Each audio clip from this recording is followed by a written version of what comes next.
Hello and welcome to episode 44 of the Freo Big Footy podcast. This week we'll be going back over the previous game against the Brisbane Lions, where Fremantle ended up being comfortable winners, and then we'll have a look at the big upcoming clash against Port Adelaide, where Fremantle will put its top four aspirations on the line, and certainly will be a cracking early start to the final series. Joining us this week is our usual Victorian expert, and just come back from his trip to Brisbane. Seppo, how are you, mate? Good evening, Centurions, and how are you? Yeah, very good, thanks, mate. Obviously, you got the up-close look last week at the boys against the Lions. What did you think up there? Yeah, it was a fantastic trip up to Brisbane. Great weather while I was up there. They did expect a bit of a shower too, but it was a great contest, and got a bit nervous when I heard Pav was out last minute, but certainly seeing Walters and Bellas out there was fantastic, and great to see that Daniel Pearce got involved in his 200th game. Yeah, absolutely. I gather he gave your banner the little bypass, though, as usual, did he, mate? No, he actually ran through it. This is the first time he said he's ever gone through it, probably because he had the kids with him. But, he went through the milestone banner, and I got a chance to present him with something a little cheer squad do after the game. And, he was quite grateful. It was good to see him actually run through the banner this time. Yeah, because I was going to say, I don't think I've ever seen him run through the banner at all. Most home games and stuff, you never always see him run around. Belly used to be the same as well. He never ran through the banner. But so what did you think of the contest up there? I mean, Fremantle obviously got off to a good start. I mean, they sort of missed a few wayward shots at goal, but they were certainly dominating the play early and really didn't give up. I was really worried with those inaccurate kicking early on. The fact we finished with 15-16 really was sort of an indictment on how much we actually attacked and should have put more pressure on in that first quarter. A lot of missed shots, and a lot of them were from wide positions. Like I noticed Tabernar leading out to deep into the pockets, and not too many centred kicks. Yet Ballantyne was always one that was, instead of having a shot, that he'd look to centre it. So a lot of missed opportunities there to put a massive margin on the score, but you've got to be happy with the result in the end, and just the way that the guys sort of faded out. You could see they were happy with a 30 or 40 point margin. They just, put it into cruise control for the last quarter to try and maintain a bit of gas, because they certainly going to need it, and it was warm weather up there. So the Mzungu cramp was probably a sign in that last quarter that the players were out on their feet, and he certainly had to step up in the absence of Fife and Barlow out there, and he did a great job doing it. Yeah, absolutely. And I mean, obviously, the ball was a late call-up, and he sort of, worked pretty well, I thought, but probably the standout in the first half, and certainly leading the team in possessions as well, which you would have got a nice little tasty odds on with Taberner leading the possessions at half-time with 16. So he continued his form from the previous week, well, certainly in the second half against Hawthorn, Seppo, so it was pleasing to see him sort of starting to take that next step. The thing that amazed me, that I didn't even realise he was still eligible for the Rousing Star nom until someone mentioned it. I'm like, oh yeah, fits the criteria. It feels like he's been on our list a bit, even though it's only 2 years, but certainly we're starting to see now after roughly 10 games he's played now, that he's actually starting to fill out his body and certainly run around the whole ground. It's interesting to see the actual heat map of where he's picked up his possessions all around the ground rather than just acting as a deep forward. So be a great combination in a couple of years' time when you've got Taberner and Atnas running around as a full forward and centre-half forward, I think. Yeah, absolutely. And just interesting when you mentioned that heat map, it was interesting today even having a look at all 16 teams where Fremantle tend to have most of their entries pretty much 25 out directly in front, where Port were really, particularly Port Adelaide, which we'll get to later, had most of theirs sort of right on the 50 on the boundary. So certainly different styles, and obviously we'll talk about that a little bit more later on. Obviously the other probably important thing for Seppo was the fact that Walters started from the start of the game and just didn't look like he missed a beat, and just added that touch of class to our forward line, and certainly looked a lot more dangerous with him in there. Yeah, he actually, I noticed looking at the coaches' votes, got more votes than Ballas, even though he probably didn't visually look like he had much of an impact, but certainly he was damaging with his kicks again, and Walters only needs a couple, and Adam missed a couple of shots that he could have made, and he kicked, I think, 3-2 or 3-3 in the end. That might have been Ballas' stats, but both of them, obviously as a combination, is just fantastic, and when you add extra guys like Crozier in there for a bit of extra oomph, It's certainly damaging the attack, and you can just see the East Coast media talk him up this week of his performance and how important a player like Walters is in the finals.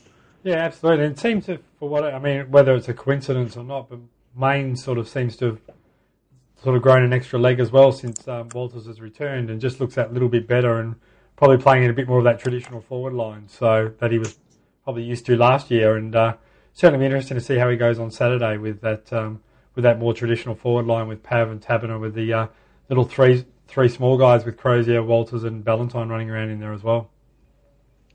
Any other midfield performances sort of stand out for you on the weekend, Seppo?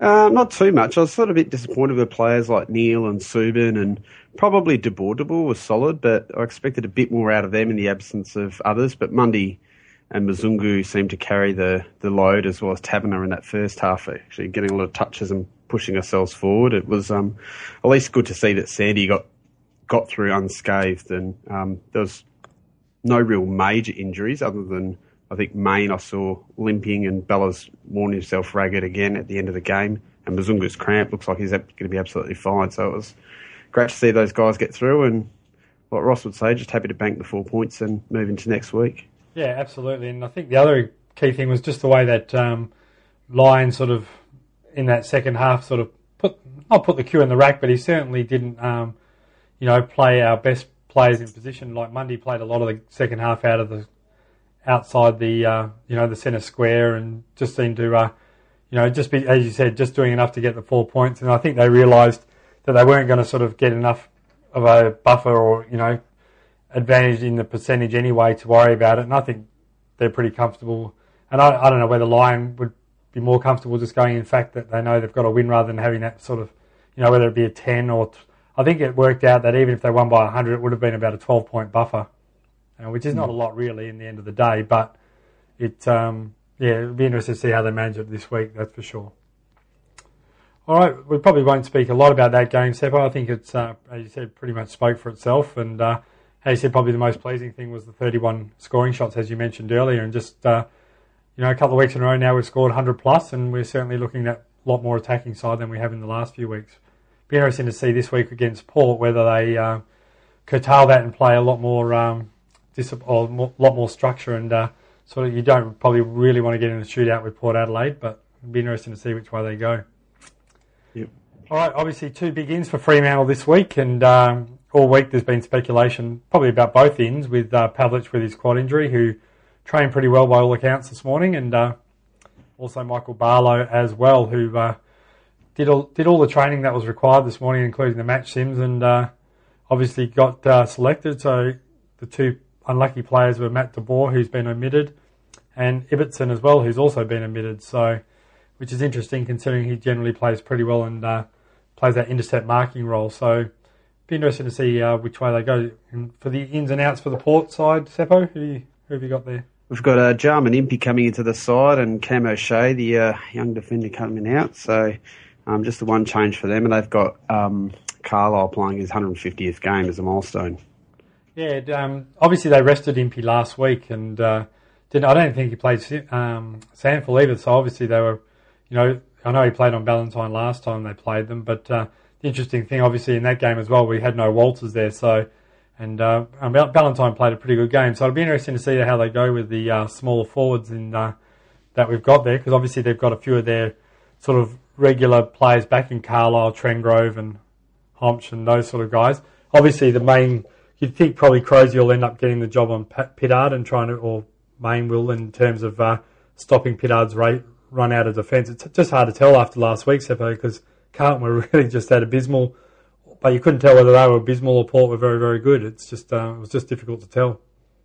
I think, you can't take too much out of that Carlton game last week. I think I watched a bit of it and watched how easily Port just cut around them, and I think Ross even made mention that Port scored a lot from turnovers, and we're just not going to let them happen. So it's an interesting game going in, and trying to read Port's form from last week is a bit hard. But I'm glad with those changes, and I suppose it's a bit unlucky for a player like De Boer and Ibbotson to both come out of the side. Ibbotson after coming in as a sub and still having a fairly good impact, but it could be for real structure when you look at how Port play, and obviously we didn't need him out there against Brisbane with their sort of lack of bigger key experienced tools. But I suppose Port Adelaide have a similar thing, and we've got Dawson and Silvani to shut down Westhoff and Schultz, which I think they both, I'm not sure if they both got kept goalless, or at least one of them was last time we actually played them. So I suppose with Johnson in there, it's just probably just a bit hard to squeeze Ibbotson in there as well. So we can afford to keep him out of the side. And I suppose Matt de Boer was a lucky one that got his reprieve with an injured Matthew Pavlich. So it kind of makes sense for those two, but sort of a shame to see that there's no one really down at Peel that was pushing to get into this side. And there's a bit of talk about Morabito coming back in, especially with, potentially Barlow and Fife missing, but now that Barlow's back, I suppose those guys are there, and those two are emergencies along with Hanneth. So I probably can't see any late change. Might be De Boer gets a reprieve again for Barlow if his hand doesn't get up by the certain way he's been training this week. Looks like he's going to be right to play. Yeah, just the interesting thing you were mentioning there about the Port turnovers last week, Seppo. Port Adelaide got 16 goals 10 from turnovers from Carlton out of their score of 20 goals 20. So just sort of show, obviously Port pressure was good, but just Carlton were just throwing just turning it over at will. And, one thing you can't do against Port is allow them to have that, just that open space. And as you said, when you turn over and just letting them, and certainly letting them get goal side as well, it was just a recipe for disaster, really. And, especially for a running side, I think with the turnover, that means you're out of position, and it means that Port Adelaide can stream through quite quickly and move the ball. So that's what they're good at, and they certainly had a down patch recently, but so did we. And now they're sort of getting back closer to their 22, and it's going to be quite an interesting contest. Yeah, it's been interesting, the sort of mind games that have been going on all week a little bit. Obviously a lot of Freo supporters, including like many on the board, talked obviously about the impact the St Kilda loss had for us in terms of our top four aspirations. But the reality is, if you look the other way, Port were 10-1 halfway through the season. So, if you look at the way their form's dropped off, realistically, we shouldn't be in the top four position as it is if Port showed any sort of consistency throughout the year. So I think the boys have done pretty well to hang on. And, it'll certainly be interesting to see this week in terms of the matchups and the way they decide to run against Port. Obviously we played them last year and beat them quite comfortably, but obviously we're probably moving a little bit better then, and probably Port weren't quite as strong, and having guys like Robbie Gray and that who have obviously taken a step up this year. The other interesting thing, Seppo, was probably that we've played 11 games to end the season, and we've had 5 of them at home, and we've had 6 away, and we've won every game at home, 5 and zip, and we've 0-6 on the road. So, if you're a bit of an omen person, that certainly is a stat in the right direction. It's a great sign. But we'll see how it goes this week. Obviously in the past we've seen Crowley tend to go to Travis Boak. He's generally tended to be the matchup, and there's obviously been quite a bit of talk about who Crowley will go to this week. Who do you think he'll get the job on? I think if he's going to go to a damaging player, it's going to be someone like Robbie Gray or not so much Boak, but obviously that is there as an option. So you'd think it'd have to go to Boak again, and I only see Robbie Gray as an option just because he's been damaging, and you'd split the difference between the two, and he might even do a half on each depending on who's more effective at the time. But I think a lot of the other natural matchups work around the ground as they're listed on the team sheet. But it's a big job for Crowley either way, whoever he's got. But Boak's the one that you can more likely let go because he won't be as damaging as what a player like Gray can be. Yeah, I couldn't think that line would probably allow Crowley to get dragged forward by Gray. I think Gray's probably going to be a little bit too nimble in that forward 50. So you'd have to think if Gray maybe comes up to the inside the centre square, they may consider putting Crowley on him then, and then when he's not playing in the middle, just rotate him over to Boak.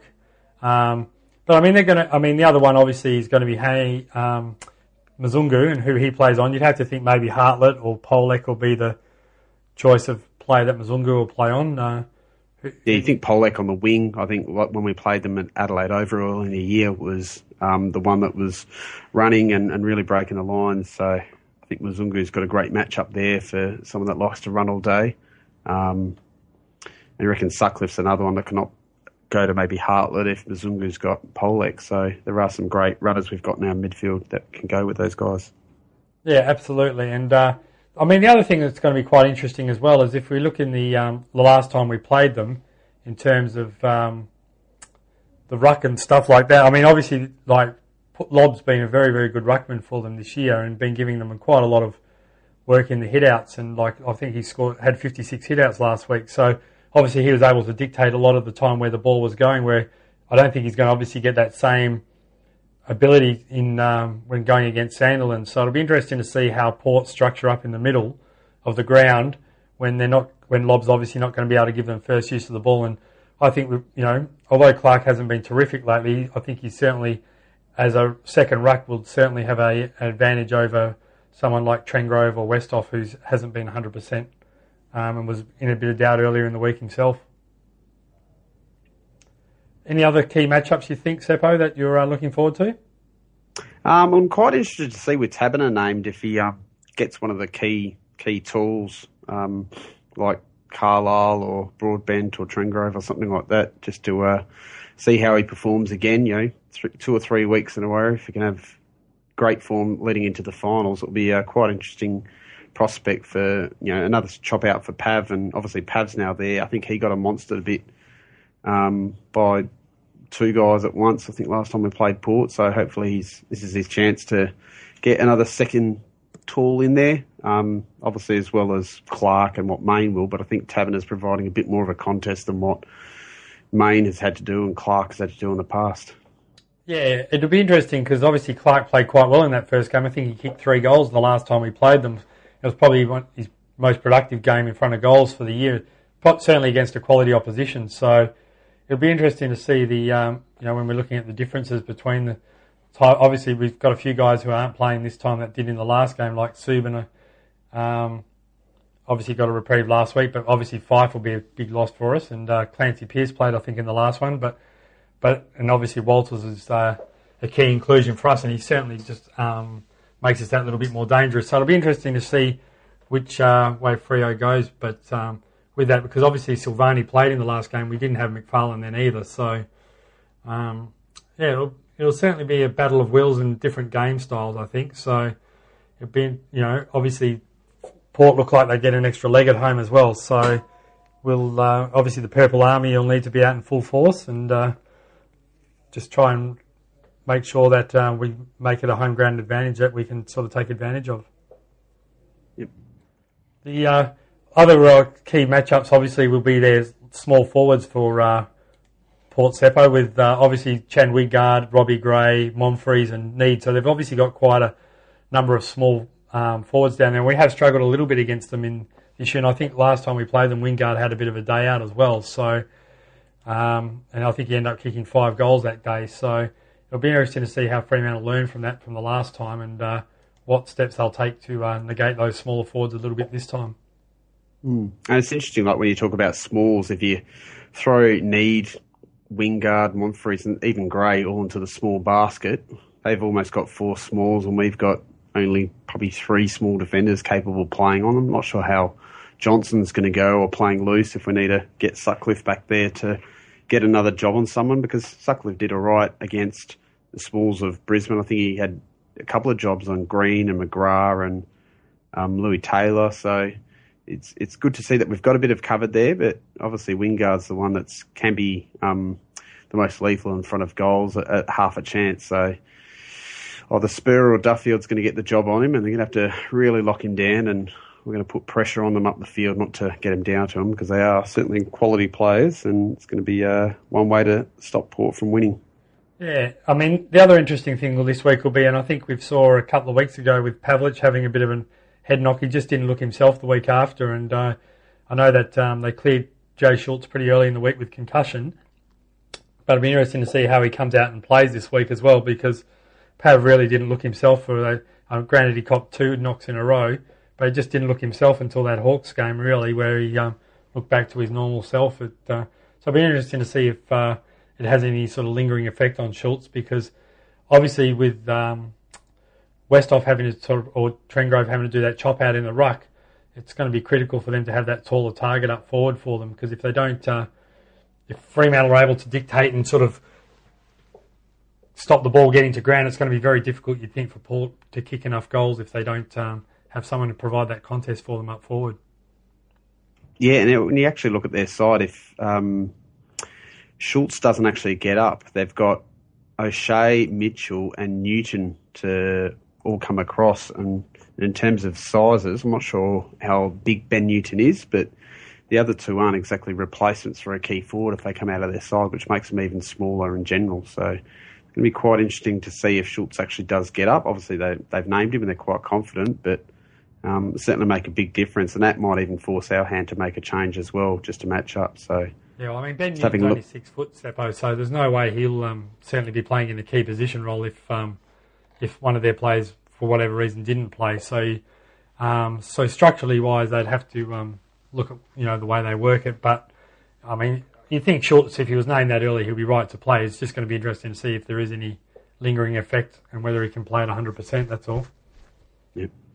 The other, obviously, there's been a lot of talk this week, Seppo, in regards to the running ability of Port, and obviously they do move the ball across the ground very, very well, and obviously able to run into space. So it'd be interesting to see how Lyon coaches against that, and obviously just stopping Port being able to sort of change direction in particular, and then allowing them just to kick the ball over the back. So, as you said, it'll be probably a little bit more like the Fremantle wall versus the sort of running brigade. So it'd be certainly interesting to see the way that Lyon attempts to negate Port's power or Port's strengths this week. Yeah, certainly. I think we've got the opportunity to beat them in midfield, and I know a lot of Port people tend to overrate their midfield, and they do have some good quality players in there. And I suppose what we're missing, one of our best out there, but at least we've still got the core of Sandilands, Mundy, and Barlow, because they guys can certainly do some damage. And it's great to see Hill starting to find some form, a bit more confidence. The way he played when the game opened up in that last quarter, I think against Brisbane, he really was a shining light again. So hopefully he can have a bit of dominance through there to be able to quick kick through Port side, as well as Daniel Pearce. Hopefully he just steps up. This time of year, you didn't want him to go missing through finals, because it's just important to have a player that can be really quick when the game sort of drags out. That the damaging foot from either of those two really make a difference. Do you think Kane Corns will end up going to Stephen Hill, or do you think they'll use Corns? He's probably not quick enough anymore, I reckon. I don't know who else they've got to really go through there. If Andrew Moore's another type of tagger, if they'll run him through the guts with him. But the other option they have is they could probably play Matt White on him. He'll obviously have the speed, but it'll be interesting to see if they try and rely on his speed to open up other teams. But obviously, you get hurt on the counter, particularly if you've got someone like Hill, who's just got that ability to use the ball so well. So the other obviously key matchup for Fremantle, obviously, you'd have to think Impey would play on Ballantyne based on last time. So do you think Jonas will end up getting the job on Walters, or do you think they'll... or who else do you think they could play down in that role? Or do you think Kane Corns might get the job on him and they'll play Corns in that sort of defensive role? You'd think they'd go Jonas and Walters. Obviously, higher up the ground, if he's playing there, it might be Ballantyne that gets Jonas. But either way, I think we can expose them. Whoever Walters and Ballantynes aren't really marked by, there's a great opportunity there. And for Walters to be, I think, playing with Ballantyne again in front of the home crowd, I think it's going to be a big way to winning this game. And I think even just the home crowd factor, I think it's going to be big compared to last time we played Port, because they've certainly developed a great home ground fortress there, and everyone keeps on rating how it's the best in the AFL. But I think we've got the second best if you're looking at a home crowd advantage and what they can do. So like you were saying earlier about the key stats of the last home game of the season by Freo and a great record, this home crowd is going to make certainly a big difference. And providing we win by 1 point or 100 points, I don't see it really affecting our further finals plans. And it's interesting just having a look at the other results that could go away on the weekend when you've got Collingwood playing Hawthorn. If Collingwood get up by some miraculous margin of say 30 points, and we can beat Port by 60 or 70 points, we can actually jump over Hawthorn. Yeah, I think that's going to be quite wishful thinking. A bit of wishful thinking, Yeah. but you think the more likely foregone conclusion is we'll be finishing fourth and playing Sydney. So even with Brisbane possibly getting over the top of Geelong, that's one other option that we could end up playing the Hawks, finish third. But as it stands, it does look like we're going to be going to play Sydney next week if we can get past Port, and it's going to be great to see Fife come back after a week off.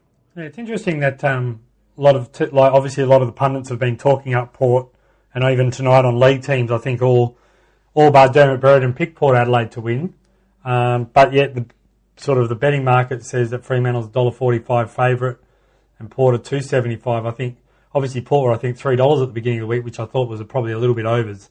Probably good value if you think Port are a chance of winning, but obviously Port have trimmed up a little bit and we've drifted a little bit, but it'll be interesting to see if that changes with the inclusion of Pavlich and Barlow into the side. We certainly look a lot stronger with them in there. I mean, obviously we have to see whether Barlow, first of all, can play and what impact it's going to be like playing in a finals-like atmosphere rather than just sort of doing it at a training level, because I think it's going to be crucial for him to be able to be in there. I mean, a lot of the work he does is around the ground as well, just giving us that outlet and just running all day. So, but his ability to go forward inside 50 and mark is one of the crucial things, and that's obviously an area we're going to miss Fife this week in particular. His ability to go forward and provide that extra target, but that is offset a little bit by the ability of having Walters back and those smaller forwards, and even Taberner providing a target as well. All right, any other points you want to bring up, Seppo, for this week before we...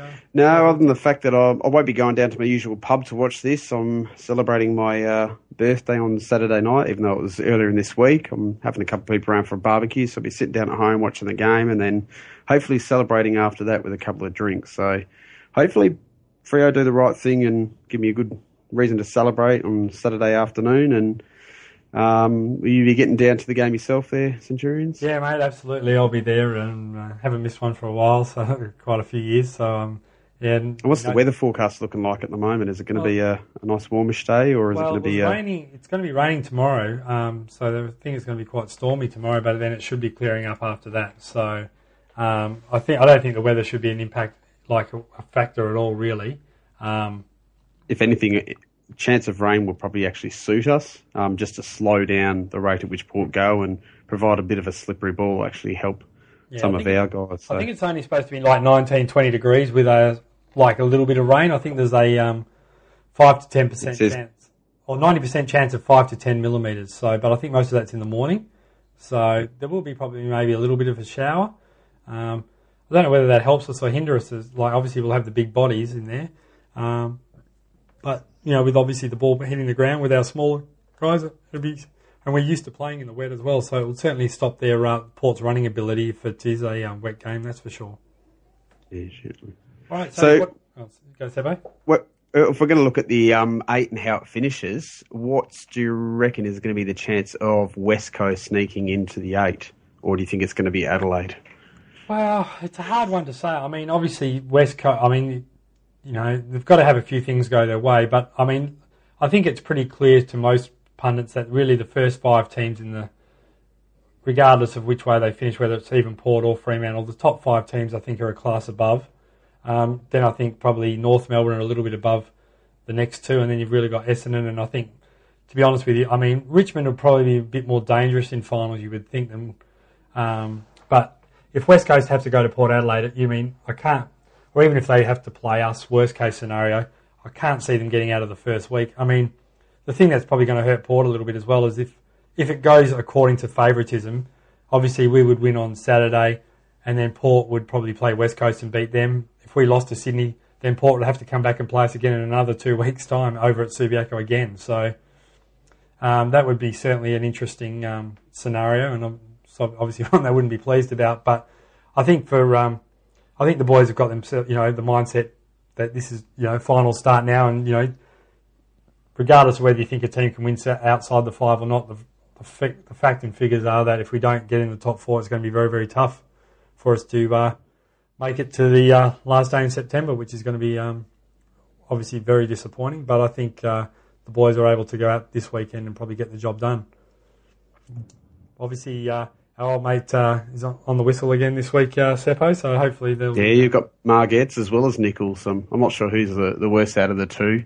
I don't mind Meredith, the third umpire there, but it's going to be quite interesting just to see if the crowd can influence a couple of those 50-50 decisions and we don't get too many. And the worst thing, I don't care about umpiring on the day. It's more the tribunal and the MRP that irritates me now when it comes to games. So it doesn't matter who's got the whistle on the mouth. It's the people after that make decisions. It's the hard thing. So I'll take those guys that are named there, and let's just say the home factor and you gets just want through. The best, and you said you just want the best team to win out there, and I think that's it'll be interesting to see. Obviously, it'll be both teams will be certainly leaving nothing on the table, so it'll be interesting to probably see that, to make sure that the aggression's a bit more controlled, because obviously you don't want anyone going out with another huge game coming up in the next week. And obviously we've got a couple of guys who are on a bit of a loading, so we just need to make sure that obviously when we play, we just concentrate on getting the ball and doing the right thing. I think the first 30 minutes will be a real indicator of which way this game will go. And if Fremantle are able to get out early and really sort of, show that trademark pressure and really put it under the pump, then I think it'll go a long way to winning the game. I know Port are playing a lot better. I mean, they haven't beaten us since 2008 at Perth. So, and obviously, as I said, we had a pretty comfortable win against them last year, but that was last year, as they say, and this is a different ball game. So, but I think that the other important thing, Seppo, is the fact that the experience Fremantle had last year from their finals experiences will probably be a factor as well in this game. I think just having that mental ability, to going down to Skilled Stadium last year, and obviously the game against Swans and even the grand final experience, that stuff you can't buy really. So hopefully it'll hold them in good stead.